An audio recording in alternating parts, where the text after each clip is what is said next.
안녕하세요. 신학과 책방입니다. 저는 책방지기 한 걸음씩입니다. 오늘은 지난 시간에 이어 이호선님의 50의 기술 중에서 중년 이후 이런 친구를 만나라를 정리해 드리도록 하겠습니다. 사회적 관계는 때때마다 달라집니다. 결혼 전후의 친구가 달라지고 자녀가 생기면 또 다른 친구 그룹이 생겨나고 직종과 직급에 따라 만남의 궤적도 달라지지요. 그리고 50에는 어쨌든 회사 상부에 있게 됩니다. 성인 된 자녀가 자기 세계를 만들어가느라 여념이 없어지면서 엄마도 덩그러니 혼자 남게 됩니다. 정상은 높지만 외롭고 큰 집에 혼자 남아있다는 것에 눈물이 나기도 합니다. 이렇듯 나이가 들면 사회적 관계는 확연히 달라집니다. 회사에서도 떠난 자와 남은 자로, 집에서도 떠난 자와 남은 자로 살아가게 되지요. 50이 넘어가면 일터와 집터만 오가며 관계를 쌓던 사람들에게 인생을 지탱할 관계의 터가 절실해지지요. 관계의 대대적인 변화가 시작되면서 떠날 곳과 비어있는 곳을 재정립하고 새로운 관계를 맺을 때가 된 것입니다. 50 이후에는 친구 관계에 지각 변동이 일어나는 시기입니다. 50에 접어들며 재구성되는 것 중 하나가 바로 친구이니까요.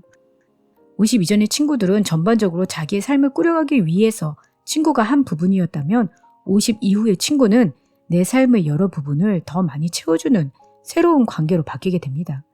50 이후에는 친구의 역할을 세 가지로 정리할 수 있습니다. 첫 번째, 나의 자유를 보장해주는 자입니다. 우선 친구는 집 안에 있는 사람이 아니라 집 밖에 나와야 만날 수 있는 사람이지요. 만일 혼자 집 밖으로 나간다고 했을 때 배우자가 있다면 상대 배우자가 혼자 집 밖에 나가 활동하는 것을 좋지 않게 여길 겁니다. 하지만 친한 친구와 시간을 보낸다고 하면서 자연스럽게 밖으로 나갈 수 있겠죠. 또한 어떤 공간이라도 친구와 함께라면 내가 나로서 편하게 있을 수 있습니다. 이렇게 친구는 나의 자유를 보장해 줍니다. 나를 얽매거나 귀찮게 하거나 함부로 나의 시공간을 침범한다면 그 사람은 나에게 안정감과 심리적 편안함을 해치는 자이니 친구가 아닙니다. 두 번째, 친구란 단순히 여가를 넘어서는 미래 행동 파트너입니다. 50이 넘으면 시간이 많아지게 됩니다. 이전에 여가를 함께하는 것과 미래 행동을 함께하는 건 다릅니다. 단순히 시간을 같이 보낸다면 안정감과 즐거움이 있는 사람이라는 말일 겁니다. 그러나 미래 행동을 함께한다는 말은 신뢰가 매우 깊고 나의 삶을 담보로 해야 하지요. 함께 새롭고 창조적이고 도전적인 계획을 세우고 남은 청춘을 상호 제공하며 이를 도모한다는 말과 같습니다. 인생과 사업의 파트너가 될 수 있지요. 세 번째, 친구가 가지고 있는 굉장히 중요한 기능이 있는데요. 그 기능은 나의 좋은 위로자가 된다는 것입니다. 우리가 50이 넘는다고 해서 가족에게 모든 비밀을 말할 수 없어요. 가족들만이 아는 비밀이 있다면 가족에게도 말하지 못하는 개인 비밀이 있습니다.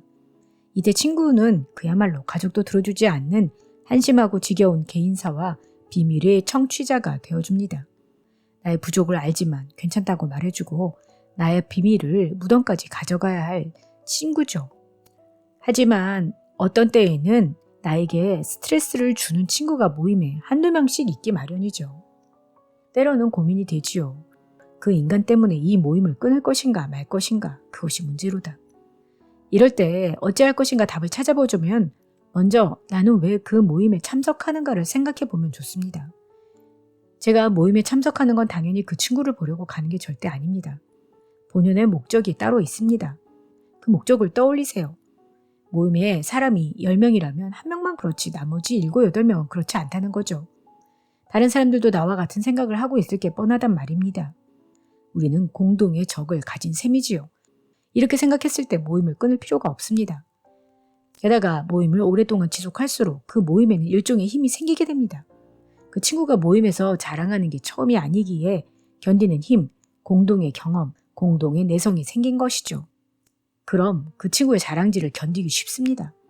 따라서 견딜 만한 모임, 다른 친구들도 나와 함께 견디는 모임이라면 일단은 그냥 가라고 조언하고 싶습니다. 하지만 때로는 스트레스를 너무 해가 되는 친구들이 있어요. 이를테면 내 가족과 나 사이를 갈라놓는다든지 아니면 다른 친구와 또 다른 친구를 이간질한다든지 직접적으로 피해를 주는 거죠. 잘난 척하는 친구야 듣기 싫을 뿐 해롭다고까지 할 수는 없어요. 그런데 관계를 끊어내고 일부 사람들을 배제하고 험담을 일삼으면서 모임의 관계를 부정적 고리로 연결하는 사람은 친구가 아니라 해로운 사람이지요. 이런 사람들은 내가 친구로서 교훈을 줄 필요가 있습니다. 교훈은 말로 하는 일이라 생각합니다만 거리 두기를 하는 겁니다. 과감하게 끊으세요. 해로운 친구는 거리를 두시기 바랍니다. 가까이 할수록 상처받기 쉽고 다른 친구들에 대해서도 오해하게 되지요. 나쁜 정보도 정보이기 때문에 마음 상하고 불편할 뿐만 아니라 나도 모르게 다른 친구들을 오해하게 됩니다. 이런 해로운 친구에게 일단 상처를 받으면 회복도 더딥니다. 끊어야 하는 친구입니다. 아까워하지 마세요. 그냥 두면 결국 다음번엔 그 사람이 당신을 집단에서 배제할 겁니다. 50 이후의 친구는 새롭게 정의되어야 하고 가름되어야 합니다. 50에서 80대 사람 중 친구가 있고 인맥 관리에 자신 있다는 사람을 각 연령별로 10명씩 집단 상담을 진행했어요. 각각 50대, 60대, 70대, 80대 총 40명에게 물었더니 놀랍게도 친구의 정의가 다 달랐습니다. 그리고 자기의 인생과 친구의 의미를 연결짓더군요. 이를테면 내가 어려울 때 은혜를 입었던 사람, 나와 어린 시절을 같이 보낸 사람, 물리적으로 오랜 시간을 함께 있던 사람, 나한테 얼마까지 돈을 빌려줄 수 있는 사람, 이렇게 친구의 기준을 다양하게 생각한다는 것입니다. 지속적인 친구 관계에는 어떤 공통점이 있는데 믿음직스러움이 아닙니다. 오히려 유쾌함입니다. 사람들은 즐거운 친구를 찾아가거나 즐거운 친구를 중심으로 관계의 망이 형성되더라는 것이죠.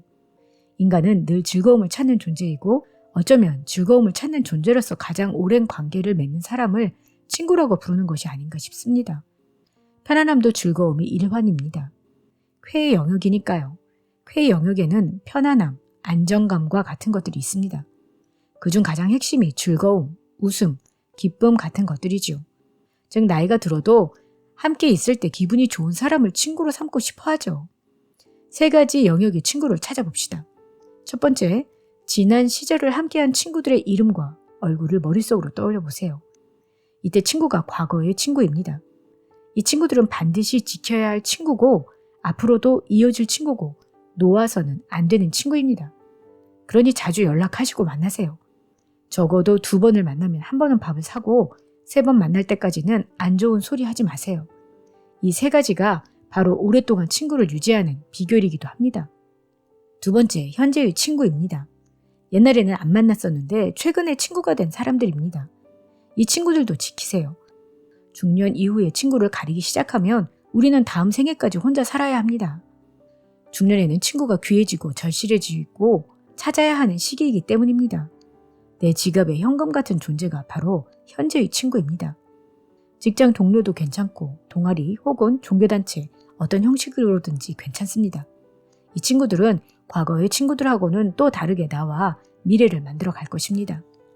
과거의 친구가 과거부터 이어나가는 현재의 친구라면 현재의 친구는 미래를 만들어갈 사람들이지요. 3번째는 미래에 사귀게 될 친구들입니다. 과거의 친구와 현재의 친구들이 만들어내는 친구들이라고 할 수 있습니다. 기존 관계망을 통해서 새롭게 만들어지는 개념이지요. 이렇게 친구 관계는 3단계 관계망으로 이루어집니다. 과거의 친구들이 만들어준 첫째 망과 현재의 친구들이 만들어내는 2번째 망, 앞으로 나와 가까워지고 만들어갈 3번째 망, 이런 3단계 관계망으로 우리는 친구를 통한 삶의 기쁨을 경험하게 되는 것입니다. 친구는 가족과는 결이 다릅니다. 가족에게 얘기하지 못하는 것도 친구와 나눌 수 있습니다. 이것이 친구의 고유한 특성입니다. 그 고유한 특성의 친구를 3개의 겹으로 가지고 있다고 생각해 보세요. 만나면 좋은 친구가 아니고 계속 만나게 되는 친구가 좋은 친구입니다. 나를 만나러 오는 친구, 그 친구가 좋은 친구입니다. 좋은 친구를 만났을 때 꼭 해야 할 3가지를 알려드리겠습니다. 첫 번째, 반드시 인증샷을 찍으세요. 대부분 중년 이후에 사진 찍기를 싫어합니다. 젊었을 때와 어렸을 때의 사진은 좀 있는데 중년 이후에는 놀라울 정도로 사진이 별로 없습니다. 그러니 만날 때마다 찍으면서 기념하세요. 2번째는 초대에 응하세요. 친구가 나에게 만남을 제안했을 때 불가피한 일이 아니라면 꼭 참석하시길 바랍니다. 3번째, 잊지 말아야 할 관계의 법칙이 있습니다. 중년부터 친구를 만나면 잘난 척을 하지 말아야 합니다. 특히 자식 자랑하지 마세요. 그게 제일 뼈 아픕니다. 자식이 어느 대학을 나왔는지, 어느 회사에 다니는지, 돈은 얼마나 버는지 제발 자식 자랑하지 마세요. 대신 친구를 만나면 마음껏 노셨으면 좋겠습니다. 살면서 한 번도 제대로 놀지 못했다고 원망하지 마세요. 잘 노는 자가 행복한 자예요. 그런데 혼자 놀면 재미없죠. 혼자 밥 먹어도 맛없습니다. 친구랑 같이 놀아야 재밌고 친구랑 같이 먹어야 맛있습니다. 친구가 있어야 또 추억이 됩니다. 중년 이후는 거절이 많아지는 시기입니다. 선뜻 누군가에게 손을 내밀기 어렵고 거절당할까봐 두려워서 전화도 넣었다 뺐다 합니다. 먼저 다가가세요. 만나면 좋은 친구가 아니라 좋은 친구는 만나야 한다는 걸 기억하시길 바랍니다. 옛날하고는 다르게 최근에는 친구 사귀기가 너무 좋은 환경이 됐어요. 이를테면 SNS가 있잖아요. 각각의 SNS를 보면 취향을 가지고 있거나 목적이 같은 사람들 혹은 서로 좋아하는 사람들이 모여 있어요. 그리고 SNS 사용 빈도가 높으면 높을수록 서로를 잘 알고 자주 보게 되고 실제로 만나서 인사를 하지 않더라도 내 마음속에 친근감이 생기죠. 그렇게 시간이 지나고 나면 실제 만나서 대면 인사를 하기도 하죠. 처음 대면하더라도 우리는 이미 엄청난 정보를 공유한 사람들이고 이모티콘을 주고받으며 감정적인 결속력을 가진 사람들이지요. 친구 외연이 확장되는 겁니다. 두 번째로는 동호회입니다. 블로그와 카페에 들어가 보면 수천 개의 동호회를 발견할 수 있습니다. SNS를 넘어서 물리적인 참여를 원한다면 동호회를 찾아다니는 게 좋습니다. 미아이 칙센트 미아이는 그에 져서 몰입의 즐거움에서 최고의 전문성과 몰입이 만나는 자리가 취미라고 이야기합니다. 취미는 대부분 즐거움의 경험을 공유하는 사람들이고 취향이라고 하는 세밀한 즐거움의 방향을 공유하는 사람들이기에 빠르게 친해지고 친밀도도 높으며 집단 갈등이 적고 이익에 집중하지 않기에 사귐이 더 오래 이어진다는 것이죠. 동호회는 강력한 친구의 장입니다. 세 번째의 환경은 학습 공동체입니다. 개인적으로는 많은 분들이 여기에 꼭 참여하길 권유하고 싶습니다. 배움은 늘 우리를 새롭게 합니다. 정신을 일깨우고 세상에 대한 시야를 넓히고 새로워진 나를 발견하게 됩니다. 일단 새로운 지식이 뇌를 깨웁니다. 또한 반복적인 행동을 할 때보다 도전적인 행동을 할 때 뇌는 분주해지면서 활동량을 올립니다. 깨달음의 순간에는 미주신경이 움직이며 소름 돋는 기쁨에 빠지게 됩니다. 학습은 혼자서도 가능합니다. 요즘은 유튜브도 무척 활성화되고 전문화되면서 수준 높은 지식을 만날 수 있기에 나만의 커리큘럼을 짜지 않아도 지식은 사막의 샘처럼 흘러넘칩니다. 이렇게 다양한 환경에서 좋은 친구를 만나려면 제일 먼저 준비해야 될 게 있습니다. 머릿속에 그림을 그려야 해요. 나는 어떤 친구를 만나고 싶은가? 5년 뒤를 생각해 보면 됩니다. 5년 뒤에 나는 누구와 어떤 대화를 어느 곳에서 뭘 하고 있을까? 머릿속에 이 그림을 그려보면 내가 어떤 친구를 원하는지 선명해집니다. 이를테면 나는 같이 책도 읽고 독서 감상을 나눌 친구가 필요해. 그러면 독서 모임에 가야죠.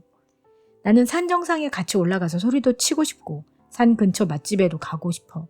그러면 어떻게 해야 돼요? 등산 동호회를 가야겠죠. 머릿속으로 어떤 모임에 참여할지 정했다면 다음으로 필요한 것이 두 가지가 있습니다. 가장 먼저 용기입니다. 제일 중요하다고 볼 수 있겠네요.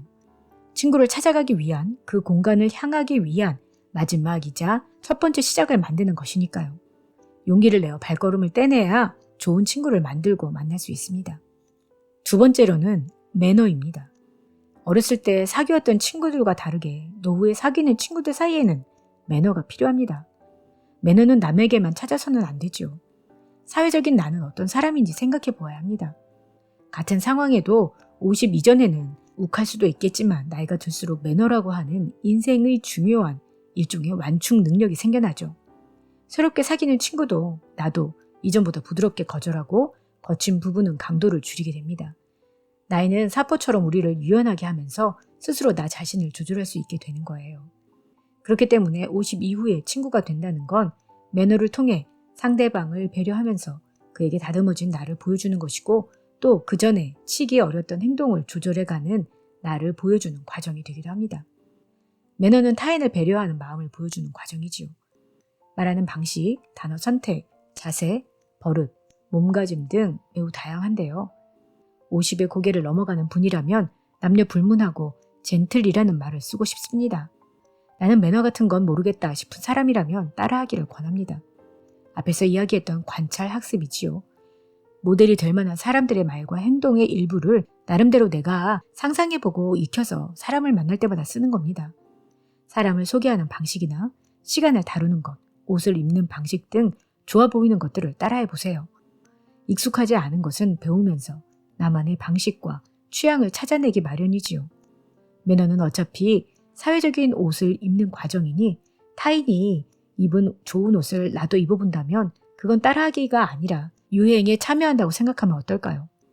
매너로 멋쟁이가 되어보자고요.